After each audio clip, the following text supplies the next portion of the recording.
let's get into this. Let's see what the new 4.0 stuff has to offer. I've heard a lot of good things about this inside Star Citizen Alpha 4.0 for engineering. So let's just get right into it, guys. The next major step forward in multi-crew gameplay, built on top of the in-development resource networking system, itself a harbinger of fire. If, by the way, if you guys are watching this on YouTube, make sure to join the Discord and check out the live streams. We record all of this live. For some reason, the chat isn't showing up in the top left of the screen, but we're doing this live reacts, guys. And a new reality for all life aboard spacecraft. It's been the subject of CitizenCon presentations, Q&As on Star Citizen Live, explorations on Inside Star Citizen, and fervent discussion by many of the content creators in our community. Sure, we have been talking about this a lot. Episode of ISC before Audio hiatus good, W? and we turn all of our attentions towards CitizenCon, we invited Torsten, Bastian, and Guillermo to update us once again on the current intention and implementation of engineering, and what you can expect when the first iteration makes its way into the persistent universe. What are you guys thinking so far, chat? You guys excited for this? Network enables us to actually give you the gameplay that you were always looking for, which is having meaningful multi-crew gameplay, which means that it really makes sense to have multiple people running around on your ship, and that this is something that I've talked about. If you guys are average, like, or you guys are like, you know, tuning into my streams a lot, I talk about this a lot, right? What is the point of multi-crewing if you could do everything solo, right? So that is smart that they're finally implementing that, and we're gonna see some stuff about that. That guy sounds like Paddle. He does sound like Paddle. You guys are excited for this? I'm excited too. Thank you so much for being here, man. Oh my god, I'm not ready for that though. Yo, heck nah. This is gonna be crazy. He's German? Yeah, W Germans. Okay. So we say the resource network is a system that allows all the items and components that are part of the ship to talk to each other. Every ground vehicle, every base, everything that runs in Star Citizen with resources. Fundamentally, Resource Network is a replacement for the pipe system we had in the past that you may have heard about. The pipe system? Which was a similar system, basically doing most of what we are doing right now with the Resource Network, but in a way that was not as scalable as what we intend to do. Landing complete. I like so that right now MMD. we just have one type of hydrogen fuel, but if we want to extend that in the future to having like multiple types that have some specific benefits on the thrusters, it's very easy now to... They want to have multiple types of fuel? What are you guys thinking about this? Because multiple types of fuel sounds crazy. Like, I mean, obviously, if they keep it around the same price, it won't matter to us, right? It's not going to be a crazy thing, but it'll just be cool to be able to pick a fuel that's better for your ship. So I think that sounds pretty cool. I don't know. The Moby Glass was in dev mode? Oh, I need to see what that looks like. Okay. I mean, that doesn't seem too crazy. I'm kind of excited for that. It's just adding another option if you want to do it, but not going to make it necessary. Just the data setup. Okay. So Resource look at the screen. The underlying technology for the system to work, and engineering is the gameplay we intend to have on top of this technology so that players may experience it. Your ship flies because, you know, the thrusters get fuel, the power plants output power that the weapons and the sails and also the thrusters use. Engineering is all about both maximizing the use you get out of the resource network. Oh my god. Okay. And also getting the resource network itself going so that you're not dead in the water. It's all things that players will be able to interact with. They will have to dedicate roles in their ships so that crew members are assigned to fixing those issues, and they can encounter more dynamic situations that will not happen in the previous systems.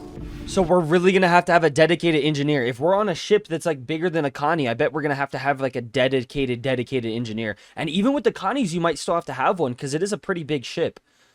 If you get dead in the water, like they said, that's going to kill you. The goal right now is to have all the components on the ship being physicalized.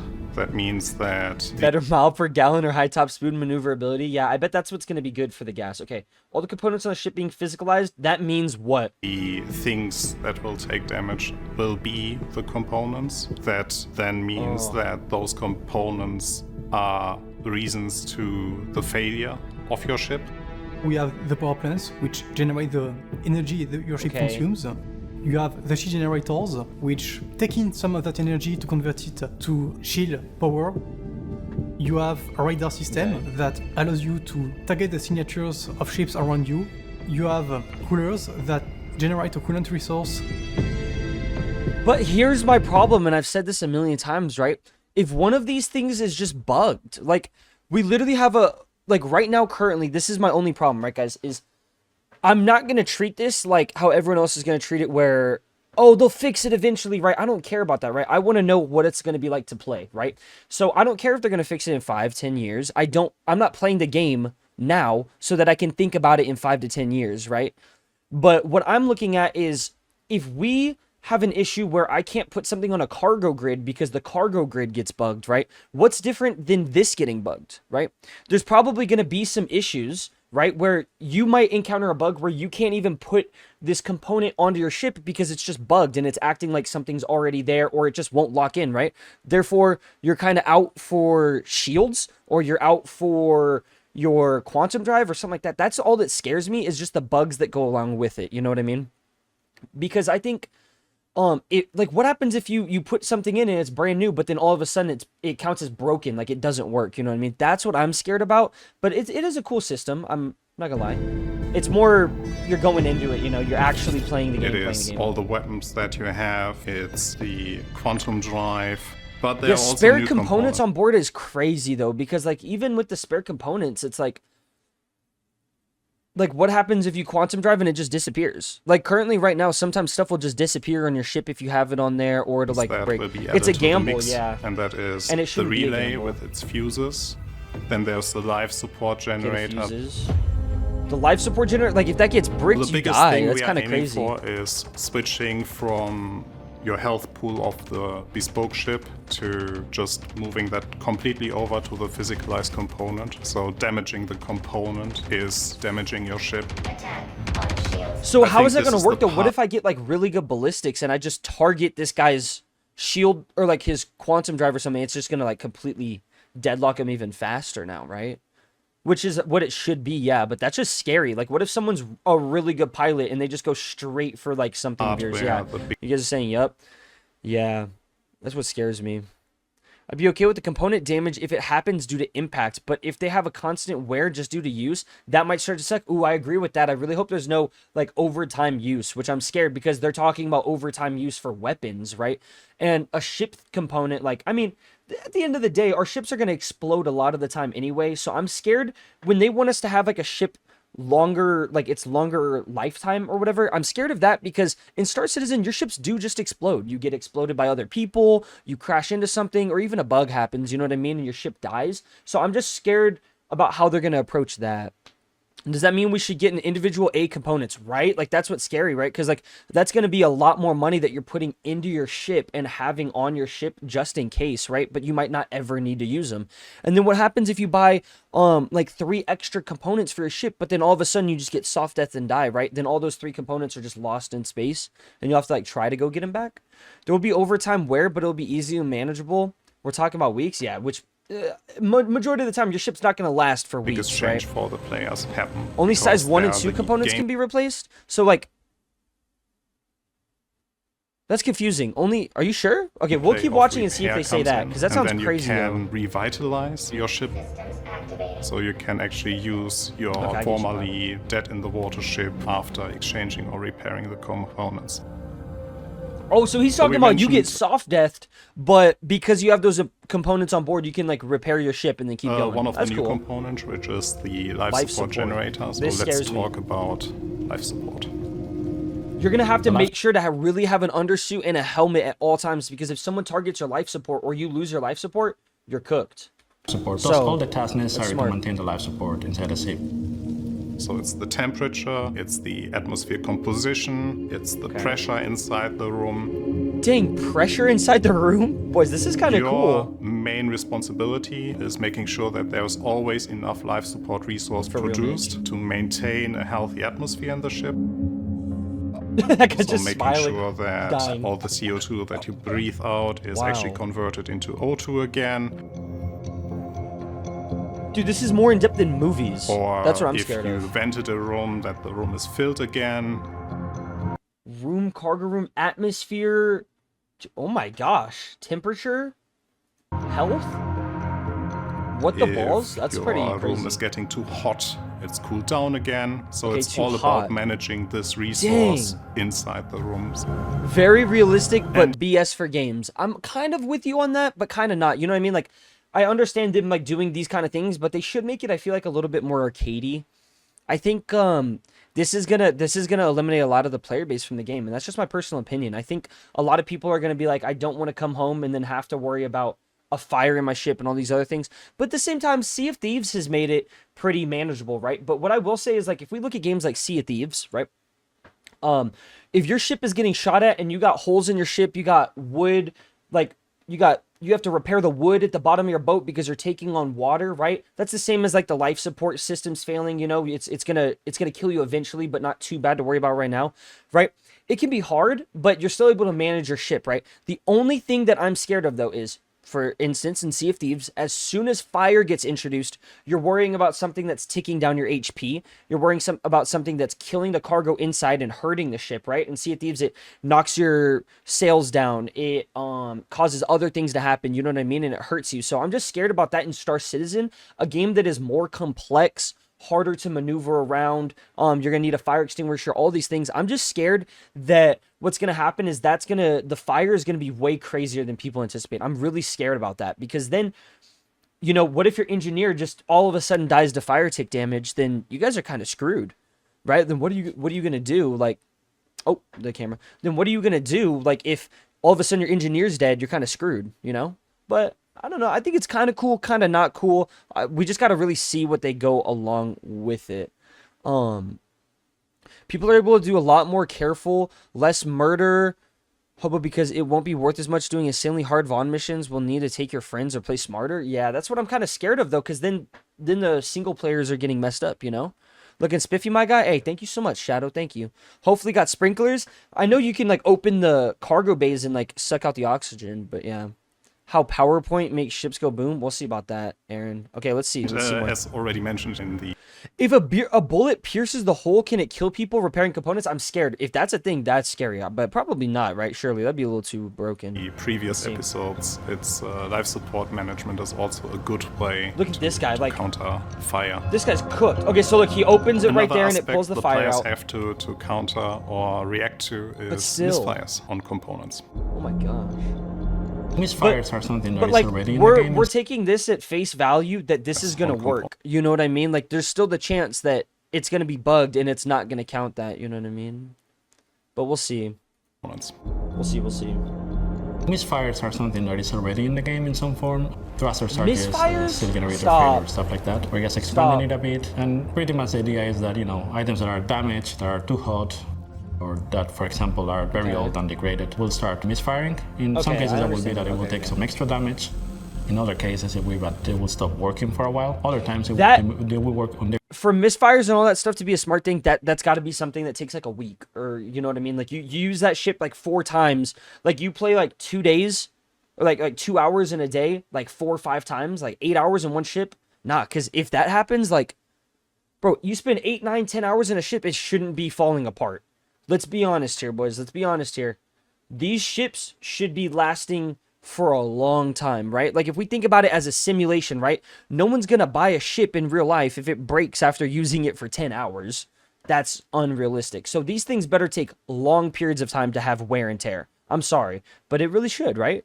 Because, like, if I go out and I buy a used car with 100,000 miles on it, that thing should still last me to 150K without having too many crazy breakdowns, which is months of using the car.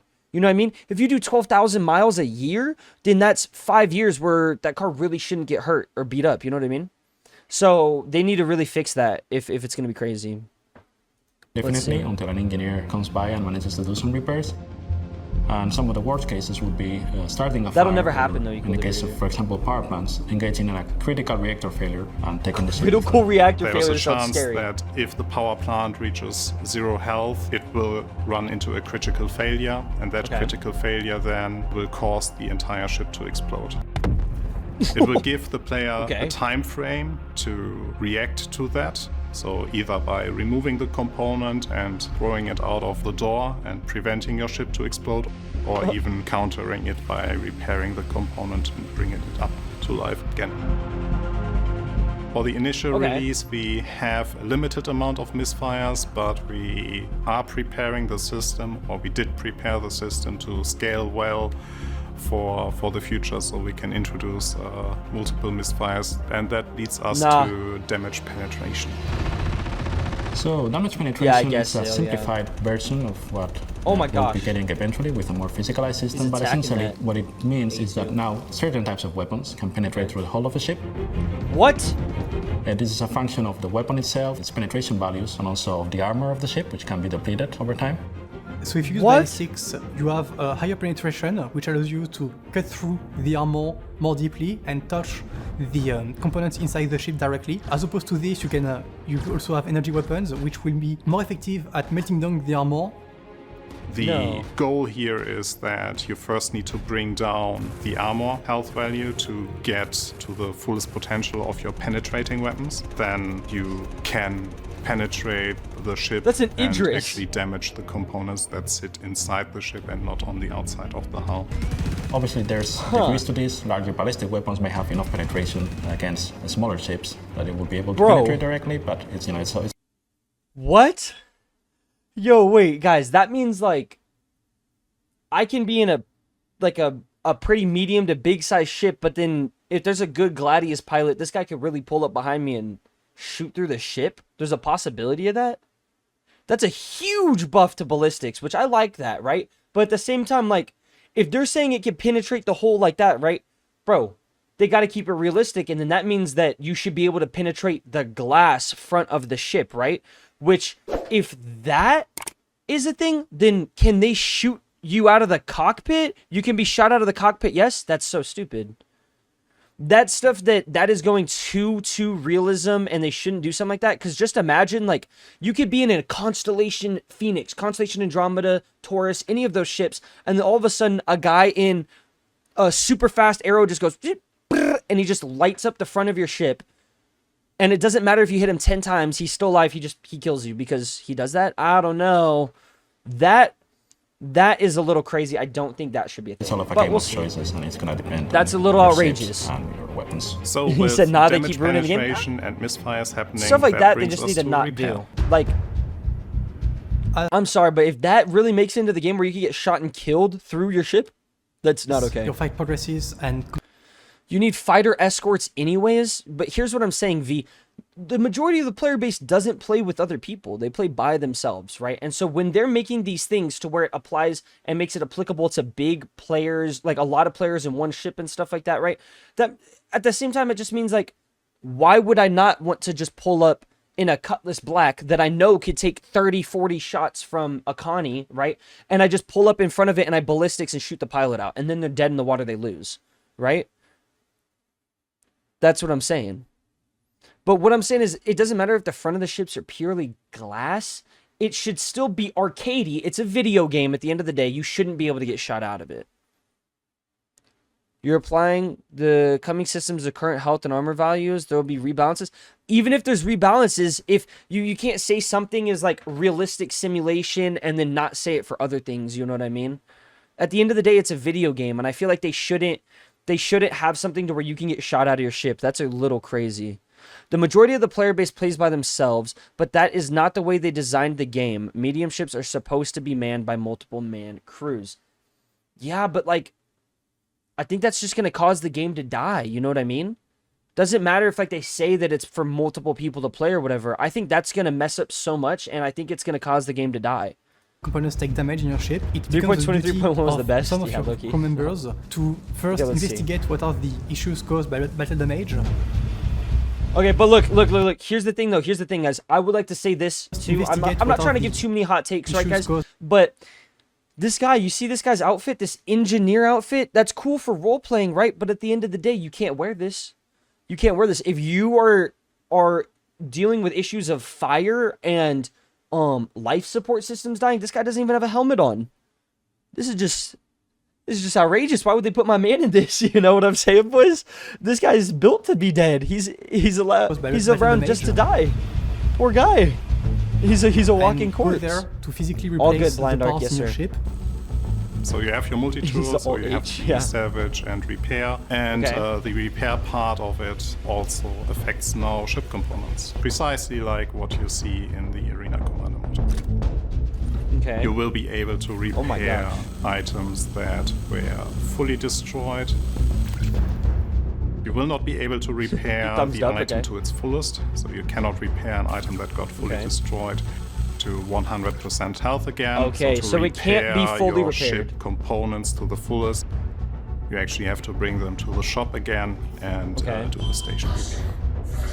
Or if you did think ahead and brought spare items with you, you can simply exchange them to pristine new ones. But with I don't think it would be worth it to bring stuff with you. It only works, just as a reminder, for size 1 and size 2 components. Size 3 and above cannot be exchanged. I don't agree with that though, Paddle. I think what they've done is they've formed a player base around it being a little bit arcadey and stuff like that, right? That if they introduce these things, it's gonna absolutely hurt the game's player base. You know what I mean? I'm not saying it from a standpoint of like my own intentions, Paddle. You said if you don't like it, then that's your prerogative, but there's an audience for something like this, and I'm really excited for this, to be honest. Exactly, right? And so everyone can have their views and everything, but what I'm saying is I'm not saying it from my standpoint. I'm saying it from anybody's standpoint coming into the game, especially too, right? If they join a game and then they get shot out of the pilot seat of their ship, they can't do anything, you know what I mean? And if they try to start playing a game and they can't find multiple people to play with, then they can't play the game at a medium to higher level where they're using medium ships or bigger ships, like large ships and stuff. If they're never able to do that unless they play with other people, that's going to kill the player base of the game, and that's just facts. Smaller ships should be able to be managed via 1 to 3. No, dude, smaller ships shouldn't have to have 3 people to crew them. Fly smaller ships and do more FPS stuff. Bigger ships will be used for players who are willing to be able to team up in orgs, etc. I agree with that, right? But then that kind of is like eliminating the player base of the small people that, let's say someone is socially awkward, right? And they don't want to play with other people, right? Then they're just screwed out of that percentage of the game. That's really sad. Using the tractor beam detach and attach mode. Okay, I do like this though, because it's gonna mean you need to have the repair tool, the tractor beam tool, and then like whatever else, right? So I like that. That's cool that you're gonna have to do that. I don't think people want it to be easy, Paddle. I just think a lot of people think the updates are convoluted. True. Also, I feel like, your responsibilities are in the There's gonna be a physical very space running steep around learning in your curve ship. now, Let's take a look at what you do on the virtual part, which is power management and to be honest, to be fair, unless your ship's not moving, it's pretty hard to hit the cockpit. That's not true at all. Imagine you're going directly ahead at people. We held an event the other day where I did a 1v1. Everyone was in an Anvil Arrow. We did an Arena Commander tournament, which, by the way, if you guys want to join events like that in the future, it's in the Discord, so make sure to check that out in the description. But we held an event, and the first #1 part of your entire ship to get red in every fight was the nose, okay? So I'm going to be honest. When it comes to fighters, you're jousting. When it comes to, if you've watched any of my Vaughn videos, the Connies turn a specific way that you're fighting to where you're always shooting directly at them. The first major part to actually be shot at is the nose of the plane. I'm not gonna lie, or the nose of the ship. It's not the back, yeah. Of your ship on the engineering screen. So the first thing that you will see is the 3D view of your ship that highlights the location of I love this UI though. It's beautiful. And how they are actually connected. Where the relay positions I don't know if you'll be able to, what's the status of the relays are. Maybe. You will see the holograms of each component. As you can see, they have different colors. What they are representing is the overall state of the item. So an item that is very damaged, or I feel like they're trying to do too much, or is not getting enough power, will be in a critical state. Items that are less damaged, are receiving only partial resources, or are going through a misfire, may have moderate colors. And items that are otherwise fine will have the functional or blue colors. I kind of feel you, the Mobius. Biggest change I don't know, man. If you're not appealing to the solo player base, your game will die, and that's just how every video game is. You know what I mean? Basically, the you have to have management a solo aspect to it. I feel moved away completely from slider control for every individual item. There is indicator I like this. Now this is cool. For fuel. This is not relevant for the initial release, but it will be relevant for the future. They're gonna talk Next about to it, you see the power plant. The power plant segments gives you an idea of how many power segments you can distribute to the ship items. And on the right of each of the power bars, you can generally see the temperature bar. If it goes into overheating, the item will bar? stop both consuming or producing, and it will be completely inoperable until it cools down again. So that means that assigning power to your coolers in advance is probably a good idea. If this is a little crazy. All the items on your ship generate heat, so this is where you can see the amount of heat that each item has accumulated, and you can see the amount of coolant that you are producing and whether or not you are also running a deficit. So what you want to do is put as much power as you can into the coolers until your items do not overheat, but do not assign more resources than necessary because you are running a limited pool of resources. The same applies to the life support generator. So you have to make sure that you produce enough life support resource that the demand is fulfilled in your ship. If your demand isn't fulfilled, it will cause some failures. Dude, so the real strat is to just limit all of your life support all the way and make it like basically zero, because you don't need life support if you're in a suit, you know what I mean? So I feel like that's probably going to be the best thing to do. Small agile files for solo players, and those small fighters really hold their own. They also are releasing an entire campaign game for solo players, and there's Arena Commander. Bro, that's okay. But like Mobius, that's not why people play Star Citizen. They don't play Star Citizen for Squadron 42, and they don't play it for Arena Commander. They play it for the public universe, you know what I mean? Or the whatever it's called. The playable universe. But I think if they make it just harder for solo people, it's gonna really kill stuff. It really is. If an item is damaged, doesn't get enough power, I'm overclocked my ship. Yeah, real. Warning. You will be able to see it as a notification. we're gonna have to have like entire guides for like best settings for going into a fight for your ship. Like it's gonna be like overclock your thing, but like make your life support all the way to 0 and then put all the cooling into like your weapons or something like that. Go to the item or just remove it. So you have an option that allows you to basically log the controls so that you or the pilot, which has access to the MFD, which shares some of the power management functionality, repackaged, do not conflict with your controls. So by locking this, you are able to override the MFD settings to only so much content be authoritative. I guess. The station. You are able to take the power assignment you have at a given time and save it locally on your computer, meaning that when you fly again with the ship, or even if it's not your ship but somebody else's ship, you can quickly apply your presets. This is very useful in the middle of combat. Okay. And you can presets, we talked about that. Preset where you will give, for example, more power to shields, weapons, and thrusters. Or at the same time, you may want to have some nap mode preset where you reduce the power to everything and just put it on the bare minimum so there's no degradation or misfires related to power use. So you can set a preset on your ship and then jump on somebody else's ship and load it up? Indeed. Your presets are stored locally, so as long as you have access to the screen and you're using the same ship, you can apply a preset. Obviously, if the components have changed or the ship has a different loadout, the preset might not apply perfectly and you might need to adjust it. But it gives you a quick baseline on how your power is assigned. I like that though. This guy's very well articulated. I like this guy. We hope that with these changes, players will have more varied opportunities to experience the game. We'll encounter more situations where it feels relevant and enjoyable to have multi-crew gameplay in the ships. I'll get that in a second. So that you do not think it's just about filling in the battle positions like the turrets and the pilot seats, but it's more involved gameplay to actually manage your ships and try to fix the ongoing situations that occur within them. And we also hope that this makes larger vehicles which have more interior space both more troublesome but also more enjoyable to play with. Okay. We are still working hard to get it done for all of you. There are ships that already have the functionality. There are still ships that we are working on. But overall, we are super excited to finally get it into the PU. So the Arena Command Experimental Mode was already fun to observe what you can do with the entire system, and now with having the feedback from that, adjusting the gameplay a little from the feedback that we received from you, I am really looking forward to see what you all will be doing with it. Do any of these guys play the game? So what did we learn this week? Well, we learned that there's a sweet new interface for dedicated engineering terminals aboard spacecraft. That the first implementation of armor and damage penetration means that the ways that you kill and keep your spaceships alive will fundamentally change. And that when this arrives in the PU, life aboard spaceships will never be the same again.